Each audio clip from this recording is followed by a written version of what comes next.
Amém? Amém. Sem mais delongas, eu quero hoje ministrar a terceira parte, né, de uma série de mensagens que Deus trouxe ao meu coração sobre destruindo fortalezas. Amém? Amém. Então, para você poder sentar rapidinho, se você quiser pode abrir comigo em 2 Coríntios capítulo 10. Amém. 2 Coríntios capítulo 10, nós vamos ler do 3 ao 5 e depois nós vamos orar, e aí você pode sentar e fecha a sua Bíblia, mas não feche o seu coração. Amém. Amém. Podemos ler 2 Coríntios capítulo 10, versículo 3, diz: pois embora vivamos como humanos, não lutamos segundo os padrões humanos. Versículo 4: as armas com as quais lutamos não são humanas, ao contrário, são poderosas em Deus para destruir fortalezas. Versículo 5: destruímos argumentos e toda pretensão que se levanta contra o conhecimento de Deus, e levamos cativo todo pensamento para torná-lo obediente a Cristo. Amém? Senhor, em nome de Jesus, mais uma vez nós nos colocamos diante de Ti, Senhor, considerando o Espírito da Sua palavra. O Senhor disse sobre ela mesmo que as palavras que eu vos tenho dito são Espírito e vida, e é o que nós precisamos. Nós não precisamos, Pai, de sermão, nós não precisamos de palestras, nós precisamos, Pai, do Espírito da Sua palavra, da vida da Sua palavra, que é capaz de abrir os olhos do entendimento, que é capaz de esmiuçar a penha. A Tua palavra é um martelo que esmiuça a penha, que quebra a dureza, Pai, e que uma vez obedecida, crida, acolhida, ela promove libertação. Amém. Nós queremos, Pai, fazer como diz em Tiago, no capítulo 1, no versículo 21, de propósito, intencionalmente nós queremos abrir mão dos atrapalhos, dos pesos, Pai, Senhor, e acolher com mansidão a palavra em nós implantada. Eu me coloco debaixo da direção, do senhorio, da liderança do Seu Espírito, Senhor, comprometido, a semelhança daquilo que cantamos aqui, que nós diminuamos e que o Senhor possa crescer. Que eu seja aqui, Pai, apenas um canal capaz de transmitir aquilo que está no seu coração, porque essa hora é Tua, essa palavra é Tua, essas pessoas pertencem a Ti, Senhor, elas não pertencem a mim, elas pertencem a Ti, e o Senhor sabe o acesso do coração de cada uma delas. E hoje à noite, para essa noite, Pai, Tu tens uma palavra específica. Eu me coloco na dependência total do Seu Espírito, para que cada pessoa seja no amém dessa mensagem alcançado por aquilo que está no seu coração. Em nome de Jesus, quem crê diz amém. Amém. Glória a Deus. Você pode sentar. Amém. Aleluia.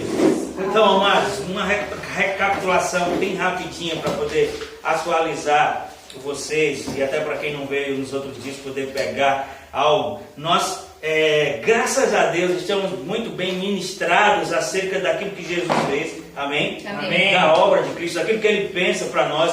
Estar na igreja não é uma posição onde nós estamos tentando a vida, onde a gente está tentando acertar alguma coisa para ver se está certo, para melhorar. Não, essa não é a nossa posição. Nós estamos aqui porque nós estávamos, a Bíblia diz, plantados no império das trevas, e nós somos tirados de lá por aquilo que Jesus fez e fomos plantados no reino do Seu Filho amado. A salvação que Deus provisionou em Cristo para nós, diga-se de passagem, de graça, diga de graça. De graça. Romanos 8,32 diz: aquele que nem o seu próprio filho poupou, antes o entregou por nós, como não nos dará juntamente com ele e de graça todas as coisas? Essa salvação que Deus provisionou em Jesus para nós, de graça, ela contém tudo que eu e você precisamos. Aleluia. Pedro vai dizer, 1 Pedro vai dizer que, visto que pelo seu divino poder nos foi dado todas as coisas que dizem respeito à vida e à piedade. Preste atenção que o verbo aqui, o verbo dar, está em que tempo?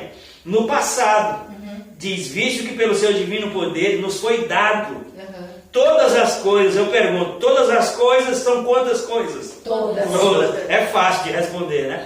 Visto que pelo seu divino poder nos foi dado todas as coisas que dizem respeito à vida e à piedade. Quando ele diz vida e piedade, piedade quer dizer aquilo, é o contrário de impiedade. Impiedade é tudo aquilo que é contrário a Deus. Piedade é tudo aquilo que é a prática da vida com Deus. Só que você perceba que ele diz a vida e a piedade. Então ele diz tanto para aquilo que é natural como para aquilo que é espiritual. Nós já recebemos no pacote da salvação todas essas coisas. Aleluia. E a gente tem ministrado sobre isso. E foi exatamente pensando nisso que Deus trouxe isso ao meu coração. e a gente já ministrou há 2 domingos, e estamos no terceiro domingo, debaixo de uma atmosfera de despertamento, para que a gente aplique fé a essa obra que Jesus fez, a essas coisas que Jesus fez, e olhemos para a nossa própria vida, para a gente identificar. Lembra que eu fiz domingo assim, ó, exemplifiquei com as mãos, desse lado aqui é tudo aquilo que Deus fez em Cristo, e é algo perfeito, e desse outro lado sou eu e você, que percentual, que medida, que fração, daquilo que Deus fez aqui, nós estamos provando aqui. E muitas vezes a gente está provando tão pouco daquilo que já foi dado de graça, que já foi feito, que as pessoas olham para nós e elas nem querem aquilo que a gente diz que a gente tem, porque não estabelece nenhuma diferença. É verdade. E o pior disso é que isso traz confusão. Eu digo que não é nem tanto confusão para quem está lá fora, traz confusão para quem está lá fora também. Mas quando chega no ponto de trazer confusão para quem está lá fora, é porque dentro já confundiu. Quando eu digo dentro, eu estou falando de cada indivíduo.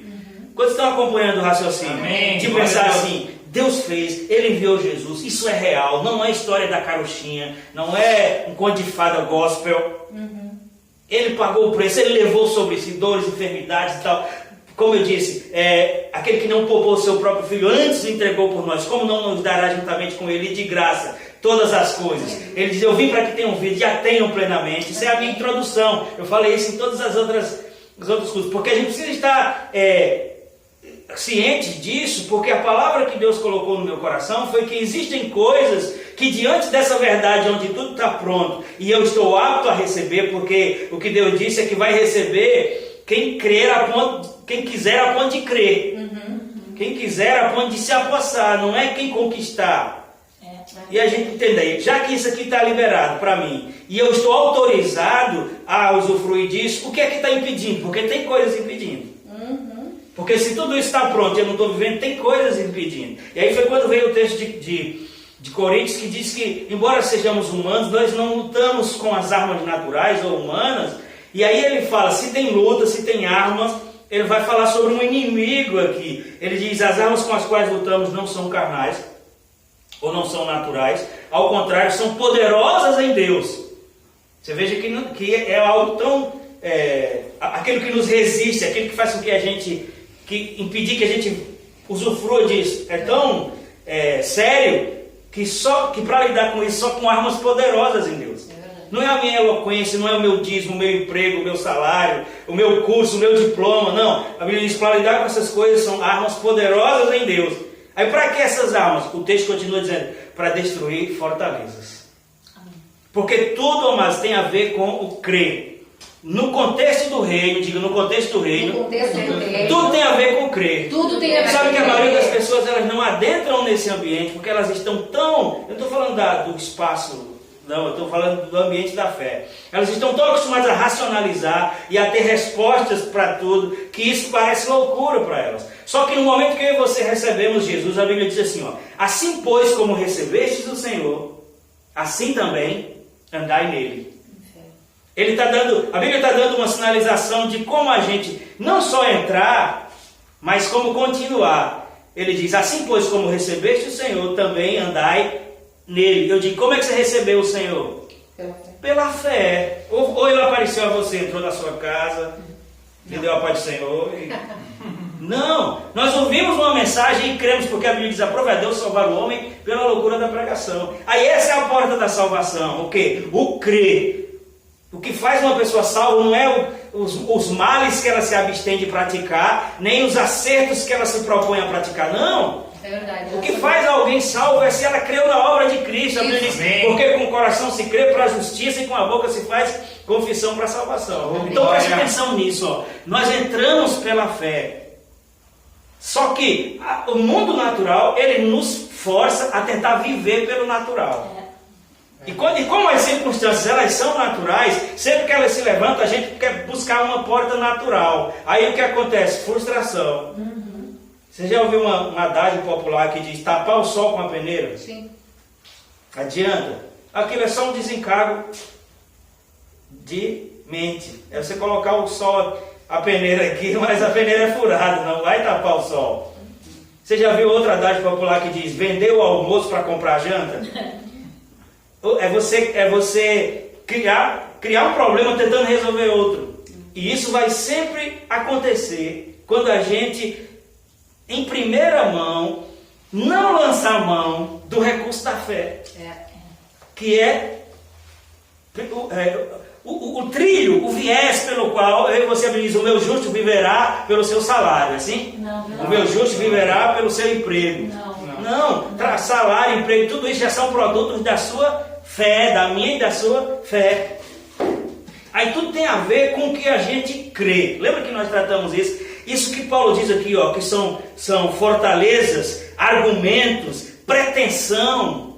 Ele diz: as armas poderosas em Deus é para destruir fortalezas, argumentos e pretensão que se levantam contra o conhecimento de Deus. Por incrível que pareça, todas essas coisas, nenhuma delas tem a ver com eventos em si.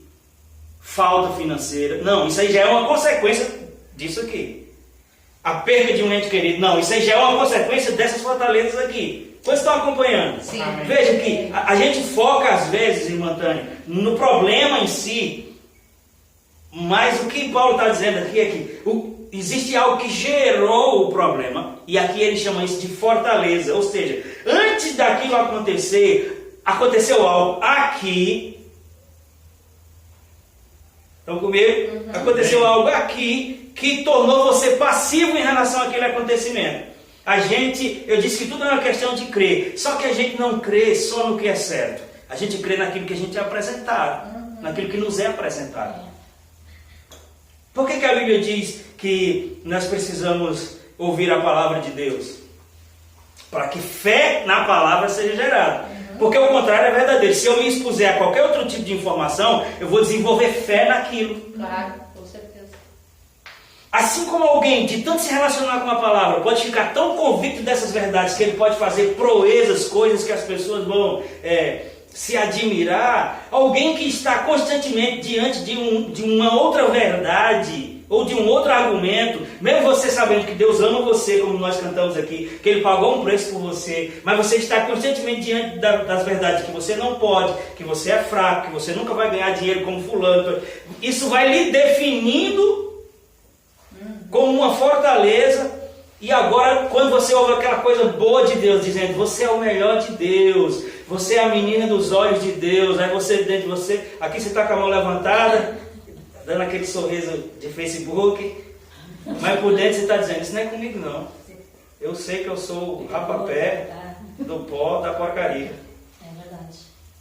E quando a gente chega nesse ponto de dar sobre nós mesmos essa definição, é porque circunstâncias foram se repetindo para construir uma fortaleza, exatamente para quando Deus dissesse a você o que Ele pensa sobre você, já encontrasse aquele lugar de recepção ocupado por uma imagem errada. Lembra do elefante? Que começou sendo preso numa estaca bem pequenininha, só que aquela estaca era realmente resistente para ele quando ele era pequeno. Mas ele cresceu e ganhou toneladas de quilos e aquilo ali não representava mais nada. Mas mesmo tendo toneladas de músculos, ele não conseguia se livrar daquela estaca, porque ele não estava preso à estaca, ele estava preso à imagem, à mentalidade. É verdade. Estão comigo? Sim. E aí nós falamos sobre isso. Vocês já ouviram isso talvez pela terceira vez. Na feira de ciência, onde você repete a mesma coisa, o Espírito vai fluindo e você vai trazendo as mesmas coisas. E nós começamos falando sobre que armas são essas. A primeira e indispensável arma é a gente não pode viver nessa terra tendo a pessoa do Espírito Santo dentro de nós e a gente viver como se não tivesse. Porque é nele onde a gente encontra as nossas ajudas, é nele onde a gente encontra a fonte que vai jorrar para a vida eterna. Ele é capaz de ensinar, de corrigir, de guiar. Amém. É verdade. Amém. E ele está livre para isso, ele está disponível para isso. Obrigado, Pai. E ele pode falar contigo. Ah, pastor, como é que o Espírito fala comigo? Ele diz que ele testifica no nosso Espírito. Amém. Ah, eu queria ouvir uma voz assim: Marisa. Se você ouvir uma voz, talvez você corra. Verdade. Mas geralmente Deus vai falar aqui dentro, é como se fosse a sua própria voz. E quando a gente tiver nesse turbilhão de emoção, de coisas erradas, de sugestão, a gente precisa olhar para dentro e perguntar: Espírito Santo, o que é verdade nisso tudo? Clareia aqui para mim. Nós falamos também sobre a linguagem sobrenatural de oração, que é que Paulo tinha muita revelação da palavra. Ele dizia assim: eu dou graças a Deus porque eu oro em línguas mais do que vocês todos. Porque oração em línguas não é um crachá de espiritualidade, é um princípio de edificação. É. E nós começamos, quando terminou o meu tempo no culto passado, nós íamos começar a falar sobre a arma da palavra. É uma arma, amados, que é tão poderosa que é o próprio Jesus. Diga: Jesus. É a palavra. É a palavra. O que é que você acha? Existe alguma coisa que é páreo para Jesus? A Bíblia diz: no princípio era o verbo, era aquele que é a palavra. E a palavra era Deus, e ele estava com Deus, e a palavra era Deus, e tudo que foi feito por ele, e nada do que foi feito sem ele se fez. Agora, se a palavra é uma dessas armas poderosas em Deus,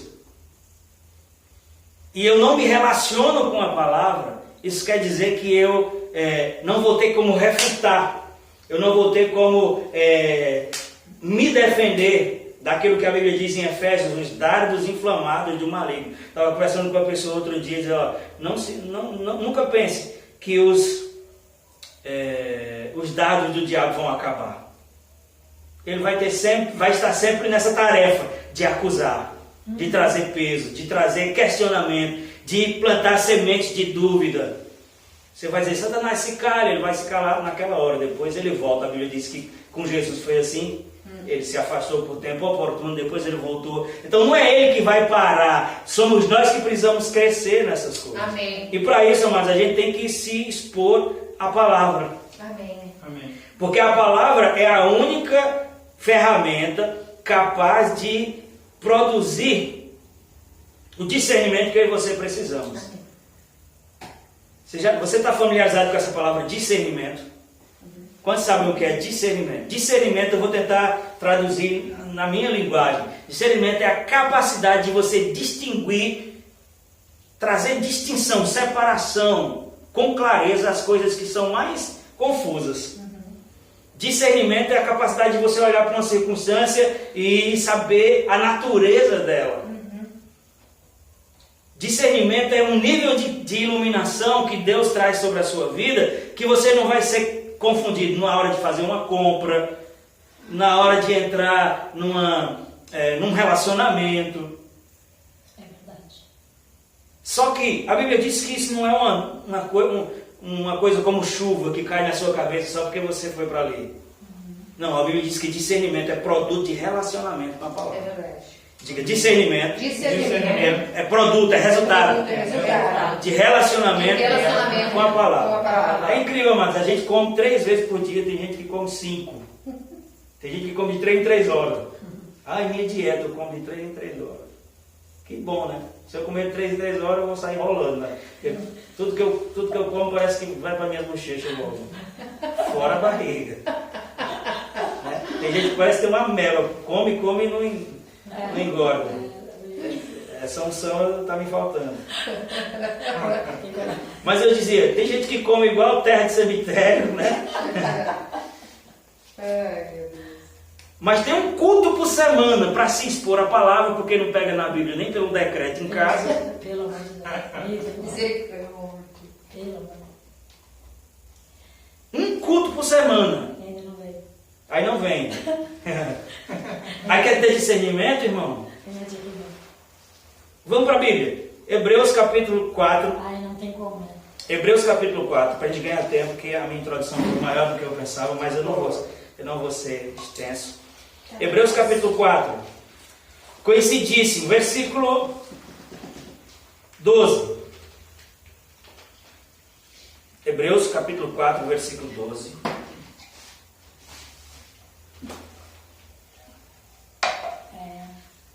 Deus é bom. Vou ler. Pode se encontrar? Amém. Amém. Amém. Diz assim, ó. Pois a palavra de Deus está falando sobre o quê? A palavra. Sobre a palavra. E eu também estou falando sobre a palavra, sim ou não? Amém. Hebreus capítulo 4, versículo 12. Pois a palavra de Deus é viva e eficaz. mais afiada do que qualquer espada de 2 gumes. Ela penetra ao ponto de dividir alma e espírito, junta e medula, e julga os pensamentos, olha só, e intenções do coração. Olha que coisa tremenda. Deus, que Deus. Primeiro ele diz que ela é afiada como uma espada de 2 gumes, aí ela vai dizer que só a palavra tem essa capacidade de quê? De promover discernimento, de fazer a divisão entre alma e espírito. Você sabe que até um tempo desse, os teólogos, inclusive, eles tinham uma divergência do que eles chamam de dicotomia e tricotomia. Eu nem gosto desses termos, eles são muito formais e pouco vivos, mas é o que se usa. Tinha uma grande discussão sobre dicotomia e tricotomia. O que é isso, pastor? Era assim, ó, até um tempo as pessoas acreditavam em dicotomia, que é o quê? O homem é apenas alma e corpo. Ou espírito e corpo. Né? Di-2. Né? Di vem da partícula 2. Dicotomia. Alma e espírito. E por quê? Porque são coisas tão parecidas.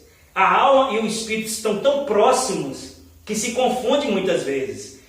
Deixa eu dar só um exemplo para você entender. Quantas vezes, não sei ela, mas a maioria de nós aqui já fomos em igreja e vimos alguns espetáculos que a gente preferia não ter visto. É verdade. É verdade. Né? Gente fazendo cada coisa e tudo em nome de Deus, pulando no pé só. Eu não estou aqui para julgar ninguém. Eu estou aqui. Você vai falar com uma pessoa dessa, você vai dizer, Deus estava me movendo no espírito. Aí eu sou Deus para dizer que não sou, não vou fazer isso nunca. Mas existe uma grande possibilidade dela estar influenciada pelo ambiente, se movendo na sua alma. Por alma. Foi tão tocado na alma que ela está falando. Porque, por exemplo, existem padrões para o mover do Espírito. A nossa mensagem não é sobre isso. Mas, por exemplo, o mover do Espírito ele não é egoísta. Então, se alguém está se movendo aqui e atrapalhando os outros, eu estou pregando e alguém se movendo no Espírito, cobrindo a mensagem do pregador, com zero de ordem e descontrole, mostrando o fundo da calça e outras coisas mais, a Bíblia diz que o Espírito do profeta está sujeito ao profeta. A Bíblia diz que essas coisas não funcionam por esse viés. Paulo explicando no começo, quando as pessoas estavam no começo, elas recém tinham tido a experiência do batismo com o Espírito Santo, então elas na hora da mensagem, elas se levantavam todo mundo orando. Depois só, que na igreja quando for orar, que seja 2 ou 3, e que haja intérprete, para que não fique as pessoas sem nem saber. Ou seja, ordem. Agora eu entrei nisso só para dizer, eu não estou dizendo que quem faz essas coisas, eles são mau caráter, eu não estou dizendo que eles são charlatão, eu não estou dizendo que eles não são crentes, eu estou dizendo que é uma coisa muito parecida. A alma e espírito é muito próximo. Sim, é verdade. Tá louco. Eu estou aqui julgando quem, né? Ou você nunca teve no mover e depois assim, parece que isso não era muito do espírito não, parece que eu estava meio na minha alma. Por quê? É muito próximo. E a alma, a nossa alma, que é a sede dos nossos sentimentos, emoções, intelecto, ela tem um lugar importante demais na nossa relação. Tanto que essas fortalezas aqui, amados, elas são na alma. Elas são na mente. Deixa eu te dizer isso para você receber com o seu coração. Aí você vai começar a administrar a sua mente com mais cuidado. E eu também. Amém. A nossa mente, ela eu vou usar uma linguagem figurativa só para a gente entender. A título de didático, de ilustração. A nossa alma, ela é como uma ponte que liga o espiritual ao natural. Ou seja, tudo que a gente se relaciona no reino do Espírito, ele passa pela nossa alma. Estão entendendo? Sim. Por isso que é tão importante. E aqui o texto está dizendo, a palavra de Deus é viva e eficaz, mais penetrante do que a espada de 2 gumes, e tem a capacidade de fazer divisão entre alma e espírito. Aí está a gente falando sobre dicotomia e tricotomia. Então como é que a gente sabe que o homem não é só alma e espírito, ou melhor, alma e corpo? 2 Tessalonicenses 5:23 vai dizer que o próprio Deus da paz vos santifique em tudo, e que o vosso espírito, alma e corpo se mantenham íntegros até a vinda de Cristo. Espírito, alma e corpo. O homem é um ser trino, como a teologia gosta de dizer, tricotômico. Ele é um espírito, ele tem uma alma e ele habita no corpo. Amém. Eu não mudei a minha mensagem. O que eu estou querendo é chamar a atenção de vocês para a gente entender. A gente precisa de discernimento. Amém. Nos ajude. E a gente não vai desenvolver o nível de discernimento que a gente precisa sem relacionamento com a palavra. Porque ele está dizendo aqui, a palavra é capaz de fazer divisão entre alma e espírito, entre junta e medula. Sabe o que é isso? Junta e medula é uma linguagem anatômica agora, uma linguagem de medicina. Se você já assistiu aquela série Grey's Anatomy, essas coisas, você vai ver que eles estão direto fazendo cirurgia ali. E o medo deles é, quando uma cirurgia na coluna, é pegar a medula, porque entre uma junta e outra, no meio passa a medula. Aí às vezes corrigindo alguma coisa na vértebra, na junta, atinge a medula. Se atingir a medula, fica paralítico.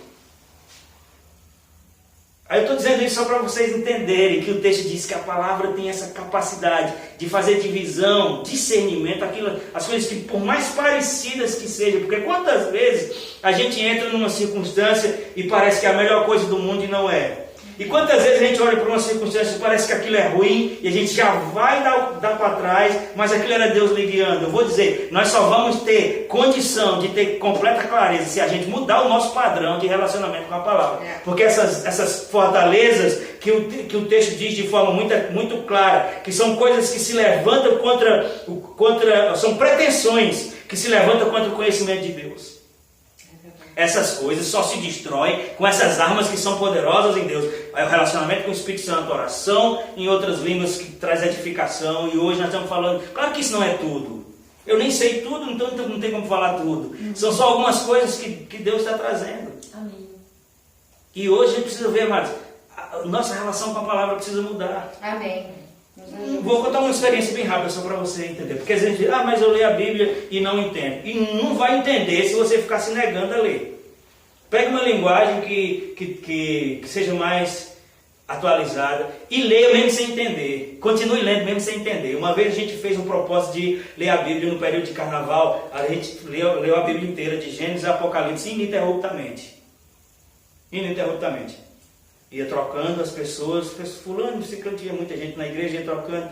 Você acredita que pessoas entravam na igreja para receber Jesus sem estar ninguém pregando, só lendo a Bíblia, por causa da atmosfera de vida? As palavras que eu vos tenho dito são espírito de vida. Aleluia, eu creio nisso. Glória a Deus. É verdade.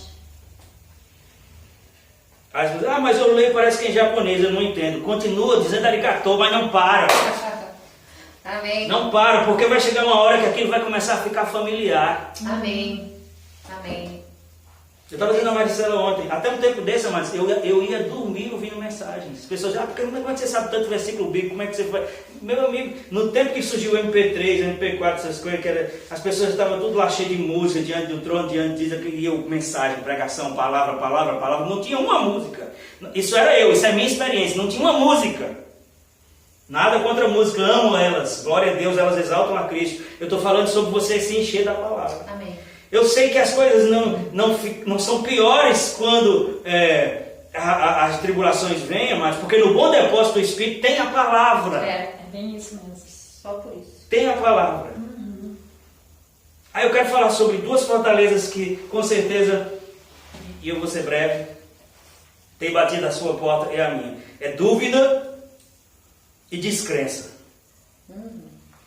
Parece que é a mesma coisa, né? Mas não é. Dúvida, questionar a instrução, ficar dividido entre dois caminhos, oscilar entre esperança e medo, estar ansioso por causa da condição tardia da mente. Duvidar é isso, é você estar, não sei se vou, se não vou. Quer que eu diga uma dúvida muito comum no nosso meio? Será que é de Deus ou é da minha cabeça? Será que eu tinha que ir? Eu devo pedir perdão a fulano ou voltar? Tudo isso são coisas que elas crescem porque foram fortalezas que foram plantadas no passado. E a gente está sem a referência da palavra, porque a Bíblia diz, saireis com alegria e em paz sereis guiados. Também diz, seja a paz de Deus o árbitro do vosso coração. Amém. Também diz, aqueles que são filhos de Deus são guiados pelo seu Espírito. Tudo isso são palavras que podem ministrar a mim e a sua vida para resolver essas questões Amém. sobre dúvida. Mas a principal coisa que eu quero falar, dúvida, mas que eu quero falar hoje, não é essas coisinhas de vou, não vou, é principalmente sobre as coisas que são verdades de Deus sobre nós. Estão comigo? Sim. São verdades de Deus sobre nós, diga-te de passagem, compradas e pagas. Aleluia, é verdade. E vale salientar que quando eu digo compradas e pagas, eu digo compradas por Deus e pagas por preço de sangue. Não é nada que eu e você podemos comprar. E o diabo põe sementes de dúvida. Primeira coisa que ele faz é o argumento do mérito. Quantos estão entendendo? Sim. O argumento do mérito é: Jordana não merece, Crisete não merece, Mário não merece. Olha o que você fez, você não merece. É bem isso. Deixa eu ver essa misericórdia. E ele nos convence disso. Logo você fica aberto a receber o que você pensa que merece. O que é que a gente pensa que merece na maioria das vezes? Punição, castigo. Bem isso. Conversava contigo ontem. Bem isso. Não recebeu o melhor. Uma fortaleza chamada dúvida. Dúvida sobre o quê? Sobre esses benefícios. Eita glória. Que talvez na própria igreja a gente entrou aprendendo a merecer. Você pensa que vai receber as coisas de Deus sem jejuar? Pura religião. Pastor, o senhor contra jejum? Não, jejum nos deixa mais perto de Deus, mais sensível. Se for um jejum verdadeiro, bíblico, não é passar fome, não. Eita glória. Mas nós aprendemos até no contexto da igreja. Deus está me ensinando. Estou aqui lascado de fome. A geladeira está igual um coco, só tem água, mas ei, eu mereço. E o diabo pisando. Bem assim. Mas a Bíblia diz sobre o nosso Deus em glória por Cristo Jesus há de suprir cada uma. É a verdade bíblica. Cada uma das vossas necessidades. O diabo diz, mas não é bem assim não. Sabe que o primeiro grande problema registrado no mundo começou com a semente de dúvida? Deus tinha dado instruções a Adão e Eva, daqui a pouco chegou o diabo em forma de serpente e disse, foi assim que Deus disse. A dúvida foi instalada. Já vai. Porque uma meia verdade é pior do que uma mentira declarada. É verdade. Foi assim que Deus disse, não como de nenhuma. Aí já começa, não sei lá, me parece que não foi muito. Agora você me deixou confuso. Sabe quando você está convicta? Quando chega alguém que... Já aconteceu contigo? Não, fulano, você saiu? Não, fechou o portão? Fechei. Não tenho certeza que eu fechei. Eu tenho a impressão que você fechou. Eita, agora você me deixou confuso. Já aconteceu? Já. Direto. Fogão. É o poder Tô lá na São Paulo, da dúvida.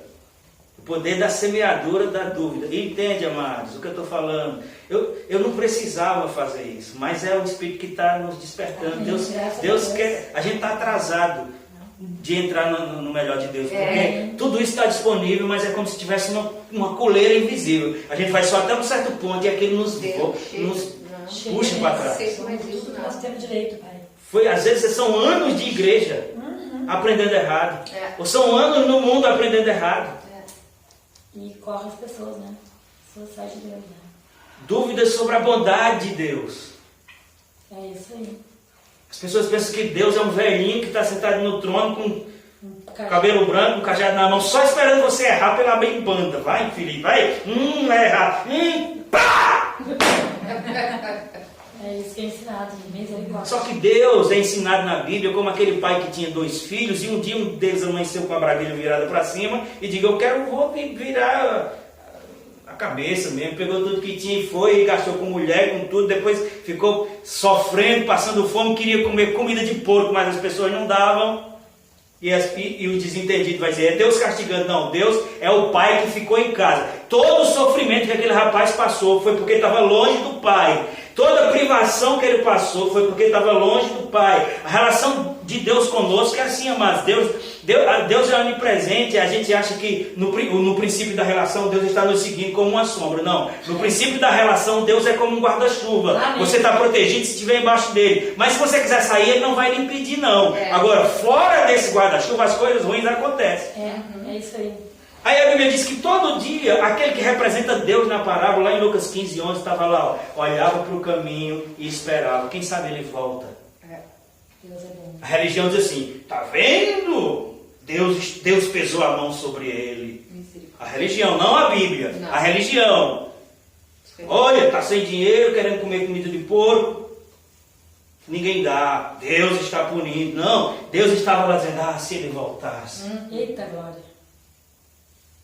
E a Bíblia diz que de repente ele caiu em si e disse, até os empregados do meu pai vivem melhor do que eu.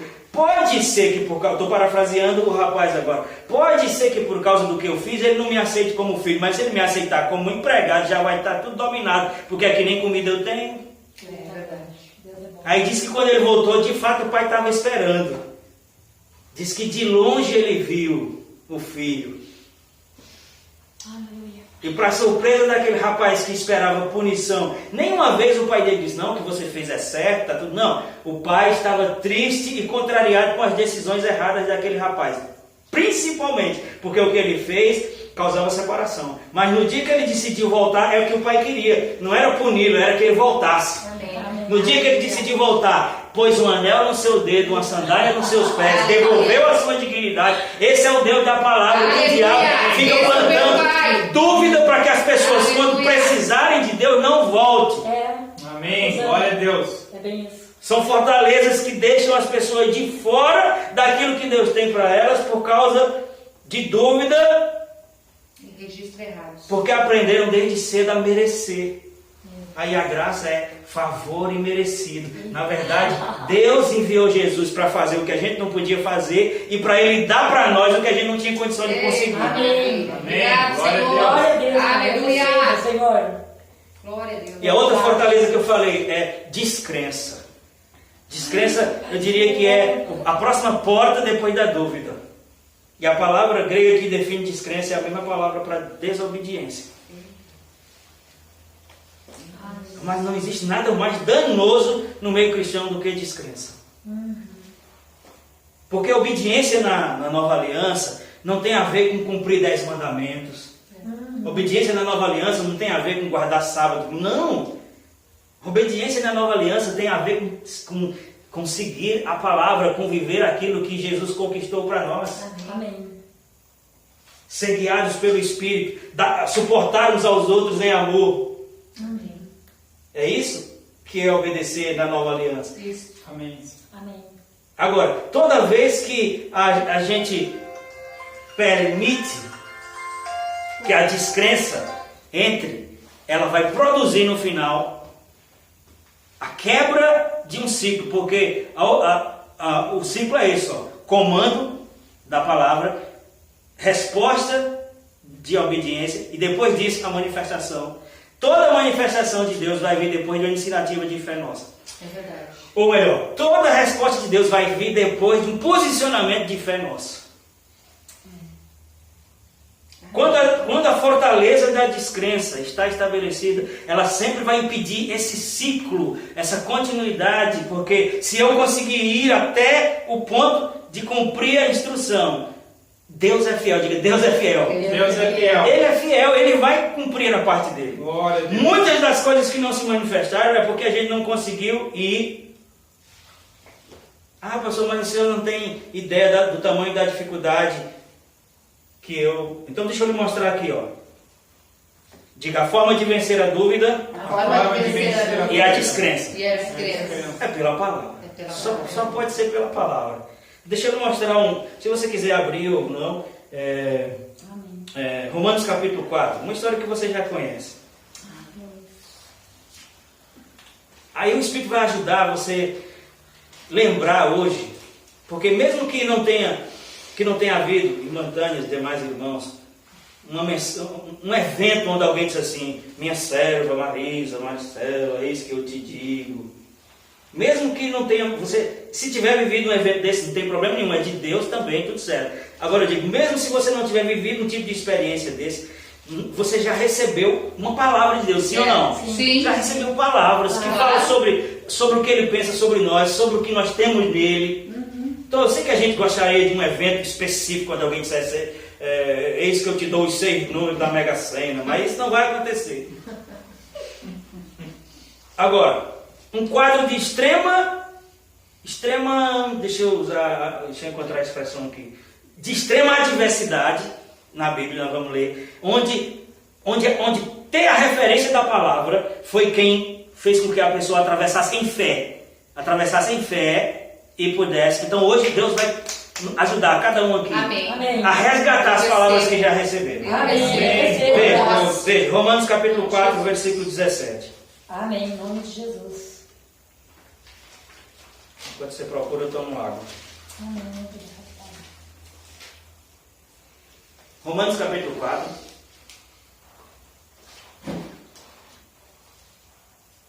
Abriram ou não? Amém. Ó, como está escrito, eu o constituí pai de muitas nações. Parênteses aqui para eu fazer um comentário. Veja que já começou dizendo, como está escrito.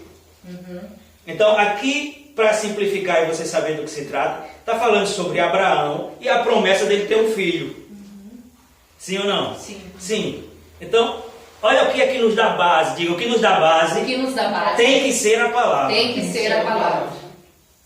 Porque muitas vezes, amados, vai acontecer isso. Ó, Deus vai dizer, estou dizendo tal coisa sobre vocês. Aí quando você olhar para o natural, vai ser tão diferente daquilo que Deus disse, que você vai pensar, acho que Deus não disse, ou sei lá, eu estava tão animado que eu criei uma coisa na minha cabeça. Porque geralmente a instrução de Deus vai ser diferente do que está aparecendo no natural. Mas o que vai fazer com que aquilo aconteça e vai dirimir, destruir toda dúvida, é se eu tiver uma referência na palavra, se eu ficar nela. Sim. Olha, como está escrito, eu o constituí por pai de muitas nações. Ele é nosso pai aos olhos de Deus. Isso aqui é Paulo falando sobre Abraão. Aí diz ele é nosso pai aos olhos de Deus, porque nós somos chamados filhos de Abraão, porque Abraão é tido como pai da fé, certo? Estou só construindo o raciocínio aqui para você ver. Ó, ele é nosso pai aos olhos de Deus, em quem creu. O Deus que dá vida aos mortos e chama a existência as coisas que não existem, como se já existissem. Abraão, contra toda esperança, o quê? Abraão, contra toda esperança, creu. Ou seja, todo o quadro natural de Abraão era desanimador. Porque a promessa em questão aqui era ele ter um descendente a partir do seu próprio corpo e da sua esposa. Ou seja, um filho legítimo que seria descendente dele. Né? Só que, não sei se você sabe, quando Abraão recebeu essa palavra de Deus, ele tinha 75 anos, já era difícil a coisa. Sim ou não? Sim. Você ter um filho com 75 anos, até naquele tempo, era difícil. A mulher dele 10 anos mais nova, ou seja, ela tinha 65, quando recebeu a promessa. Só que, quando se passaram, sabe quanto tempo até essa promessa se cumprir? 25 anos, não é 25 minutos não, nem é 25 dias, nem é 2 anos e meio.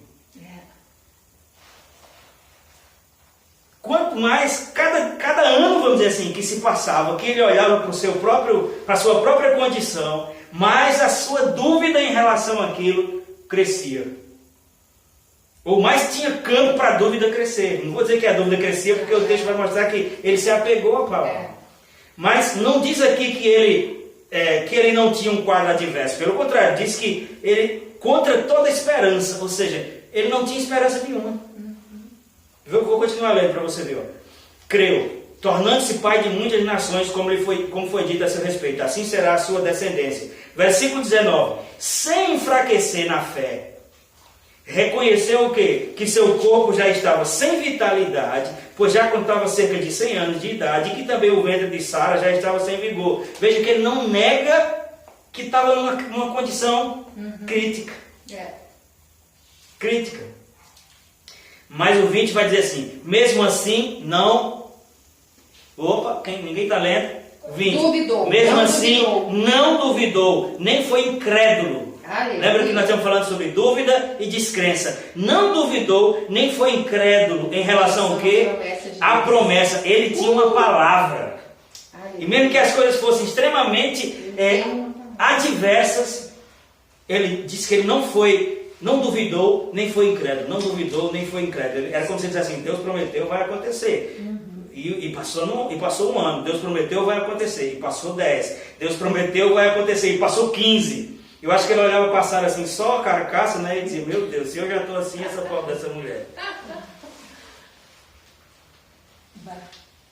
Mas olha que legal.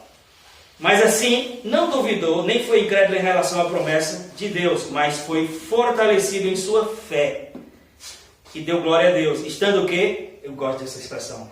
Plenamente convencido ou plenamente convicto de que aquele que prometera era fiel para cumprir. Aleluia. Olha como a gente faz. Deus promete, passa 5 anos, não acontece. A gente diz, naquele tempo eu pensava. Que era Deus que estava falando. Parecia tanto que era Deus. Até senti no meu íntimo. Mas não aconteceu, não é possível. 5 anos não é possível. Ele não consegue esperar 30 minutos, onde já fica amaldiçoando até o... Pastor, eu estou esperando há 43 anos a minha promessa. Se tiver crente, vai acontecer. Já chegou, querido. Se tiver crente, vai acontecer. Amém, amados? Estando plenamente convencido de que Já chegou. de que ele era poderoso para cumprir aquilo que havia prometido. João 6,63 vai dizer assim, o Espírito dá vida e a carne não produz nada que se aproveite, mas as palavras que eu lhes disse são Espírito e vida. Por que a gente pode se apegar? Porque não é só uma informação. Por que Abraão rompeu os limites do físico, do tempo, calou a boca dos incrédulos? Porque Deus deu estratégia para ele, você é Abrão, mas eu vou lhe chamar de Abraão, porque Abraão quer dizer pai de... A fé é uma posse antecipada. Você viu que o texto diz, o Deus que vivifica os mortos e chama à existência as coisas que não... É nesse contexto. O Deus que vivifica os mortos e chama à existência as coisas que não existem como se já existissem. Às vezes a gente não é uma crítica, às vezes a gente está esperando há 40 anos, mas nós não estamos esperando na perspectiva bíblica. A gente está deixando o tempo passar. Exatamente. A gente já negou várias vezes, mas eu não vou entrar nesse mérito, não é a minha mensagem. A minha mensagem é, as palavras que eu vos tenho dito são espírito e vida. Por que Abraão, depois o menino nasceu, aí Deus pediu o menino, tinha que matar ele. Eles vão matar, está tudo dominado, porque Deus disse que era através dele que vai crescer a minha descendência. Então se eu tiver que matar ele hoje, eu mato ele hoje, amanhã ele está vivo de novo. Na cabeça de Abraão era assim, tanto que quando Hebreus fala dele, vai dizer que ele recebeu dentre os mortos seus filhos, figurativamente. Mesmo que ele não tenha morrido, no coração de Abraão é como se ele tivesse morrido. Aí eu quero que o Espírito ministre isso a você, e a mim também, eu me abro. Ele diz, essas palavras são Espírito e vida. Por isso a gente pode se apegar. Destruir fortalezas, anular sofismas, é só através da palavra, que é Espírito e é vida. A gente tem que aprender a ministrar a nossa própria vida. E como? Porque isso tem que ser, a gente usa muito essa expressão porque ela é oportuna. Intencional. O que é intencional? É uma coisa que você faz consciente. Não é assim, ser crente não é como tu levar uma topada não, que você faz sem querer. Achar um real na rua sem querer. Não, tem que ser intencional. Dia, toda hora. Efésios capítulo 5. Efésios capítulo 5, versículo 17. Ele vai dizer assim, portanto, não sejam insensatos, mas procure compreender qual a vontade do Senhor. Aí diz no 18, não se embriaguem com vinho, que leva à libertinagem, mas deixem-se encher do Espírito. Outras versões dizem, enchei-vos do Espírito. Às vezes a gente está numa espera passiva, Deus, e aí? Mas a Bíblia diz, enchei-vos. Amém. É aprender a ministrar a sua própria vida. Como é bom a gente ter os irmãos. Como é bom a gente dar a mão para orar junto. Como é bom. Mas vai ter uma hora que a gente vai estar só.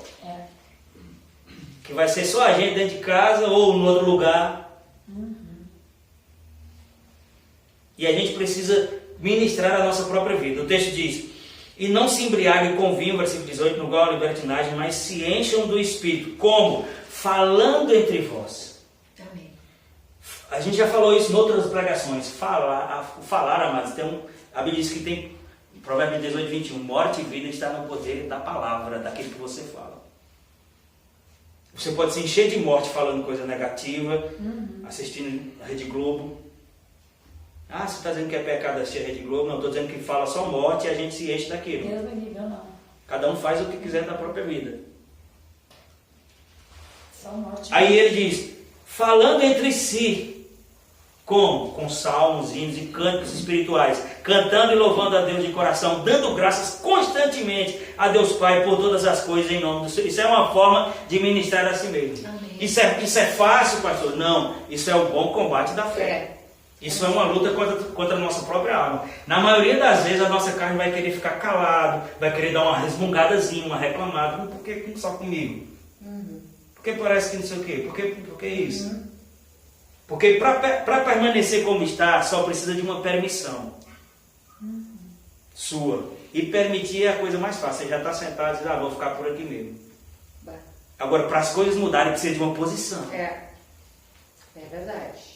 E a Bíblia diz que a fé é a firme convicção das coisas que se esperam e a certeza de fatos que se não veem. Então, trabalhar com o que se espera e com o que não se vê é desconfortável, mas é o que tem que acontecer. Amém. Senão a gente está falando, senão a gente está, o que é isso aqui? Não faz sentido. É verdade. Não faz sentido. Não faz mesmo. Isso mesmo. Falando entre vós com salmos, hinos e cantos espirituais, é a sua carne querendo praguejar em você. Pai, obrigado porque o seu Espírito habita em mim. A sua palavra diz que não há prova que a gente não possa suportar, que em todas as coisas somos mais que vencedores. Amém. Que por mais que isso seja chato, ruim, cabeludo, a sua palavra diz que todas as coisas cooperam juntamente para o bem daqueles que amam a Deus. Amém. E se exalta Deus e afugenta as trevas. Amém. Isso enche você. A gente começa como quem estivesse empurrando uma pedra pesada. É verdade. Ou empurrando contra um trem. Porque não é nem o diabo que está lhe resistindo, não. É a nossa própria carne que está desacostumada a exaltar a Deus. Mas daqui a pouco o Espírito vai pegando junto com você. Aí a Bíblia fala sobre estar cheio. E ele diz, cantando e louvando de coração e dando graça. Quer que veja uma coisa que deixa o diabo doente, amados? É um coração agradecido. Porque a gente tem razão para agradecer. É verdade. A gente não vive da lei da compensação, mas às vezes a gente é tão cego para os benefícios, que é bom a gente olhar, às vezes ir num hospital, olhar alguém na rua nesse tempo frio, de chuva, e ficar reclamando, não gosto disso, não tinha sal demais, tinha não sei o que, não vai lavar essa cara. É verdade, com certeza. Bem isso. Vivemos o melhor de Deus. Aprender a ser grato. Amém, obrigado, Senhor. Amém. Mas eu não tenho a vida que eu gostaria. Eu também não, mas nem é por causa de Deus. E eu digo, o que eu vivo hoje poderia ser melhor se eu fosse mais diligente em relação a essas coisas aqui. E você também. É verdade. Com certeza. Agora Deus está nos instruindo, porque não é mais justo, lembra, a gente ficar fora disso aqui, Vocês lembram das outras mensagens? Sim. Tem coisas nos impedindo, são fortalezas, coisas que chegaram primeiro, mentiras que o diabo... Agora, Deus está falando conosco há 3 domingos, a gente vai fazer o que com essas coisas que a gente está ouvindo? Porque a gente tem que praticar isso na nossa vida, no dia a dia. É isso aí. Essa parte é nossa. Eu tô louco para terminar a série, porque não tem mais... Mas nós precisamos que o Espírito faça isso cair. O que é que eu estou fazendo com isso? Como é que eu estou lidando dia a dia? Estou ministrando a minha própria vida? Agora, porque a iluminação chegou de montão, amados. Se eu fizesse uma fila aqui e vocês fossem honestos, e eu também, a gente ia falar, isso aqui eu tenho dificuldade, isso aqui eu tenho dificuldade. Tem coisas que eu recebo de boa, mas isso aqui parece que não entra. E são exatamente nessas áreas que o diabo estabeleceu fortalezas. Só que a boa nova, a boa notícia, porque o Evangelho é boa notícia, é que existe como elas serem destruídas. Amém. Obrigado, Pai. Eu vou encerrar só com um texto aqui de Mateus, capítulo 14. É uma história que você conhece também, mas vai ser rapidinho aqui. Nós estamos completamente dentro do tempo. Mateus 14, 25. Conhecidíssima essa história. Alta madrugada, Jesus dirigiu-se a eles, andando sobre o mar. Quando o viram andando sobre o mar, ficaram aterrorizados e disseram: é um fantasma. E gritaram de medo. Mas Jesus imediatamente disse: coragem, sou eu. Não tenham medo. Senhor, disse Pedro, sempre Pedro, né? Se és tu, manda-me ir ao teu encontro sobre as águas. Venha, respondeu ele. Então Pedro saiu do barco, andou sobre as águas e foi na direção de Jesus. Mas quando reparou no vento, ficou com medo e, começando a afundar, gritou: Senhor, salva-me! Imediatamente Jesus estendeu a mão, segurou e disse: homem de pequena fé, por que você duvidou? Quando entraram no barco, o vento cessou. Percebeu que o vento cessou quando eles entraram no barco? Percebeu que a oposição era exatamente para que a ação não fosse concluída? Porque qual era o itinerário, vamos dizer assim, o caminho? Era só Jesus, Pedro ir até onde estava Jesus e depois voltarem para o barco. Mas aí diz que de repente uma onda aumentou, o tempo mudou. E Pedro, que estava focado em Jesus e na palavra que Jesus tinha dito, venha, passou a considerar o vento. E um exímio pescador, você acha que Pedro aprendeu a nadar com que idade? Você acha que essa foi a primeira vez que Pedro pegou uma ventania e ele estava dentro d'água? Não. Então você acha que Pedro estava com medo de morrer afogado? Ele não estava com medo de morrer afogado. Quando ele disse: Senhor, salva-me, ele estava com medo de naufragar na fé. Ele sabia que aquilo ali ia comprometer a sua fé. É isso que o diabo tem tentado fazer. Trazer circunstâncias para que a gente foque na coisa errada e aquilo traga um testemunho negativo sobre nós. E aquilo afirma que você não pode, que você não vai mais conseguir. Jesus pegou na mão dele e sabe o que aconteceu? Eles andaram de mão dada até o barco. Jesus estava dizendo: o problema aqui não é a água, você veja que está andando. O problema é você desfocar de mim. O problema é você considerar as outras coisas. Ei, isso é um vento que vai soprar nas portas de todos nós aqui. O quê? A sugestão das trevas de considerar o natural. E a gente precisa, porque se o tempo mudar, estamos falando agora climaticamente, né, que foi o que aconteceu aqui. Se o tempo mudar, Deus não muda. Diga: Deus não muda. Deus não muda. A gente precisa deixar o Espírito Santo ministre isso a nós hoje. Amém, em nome de Jesus. Ministre isso ao meu coração, ao coração de cada pessoa. Mesmo que não saia como planejado. Pedro pensou: vou lá de boa. E talvez na cabeça de Pedro vai dizer assim: eu vou ganhar status em relação aos outros, porque eu sou o único que tive coragem de ir. E fora Jesus, ele foi o único que andou. Só que, quando não saiu como planejado, Deus está falando agora com alguém aqui, comigo também. Quando não saiu como planejado, uma pessoa que nadava desde criança pediu ajuda para sair da água. Estava naufragando na sua confiança. Estava naufragando na consciência na mentalidade de avanço, de progresso. Alô? Amém. Glória a Deus. Você está comigo? Fique de pé.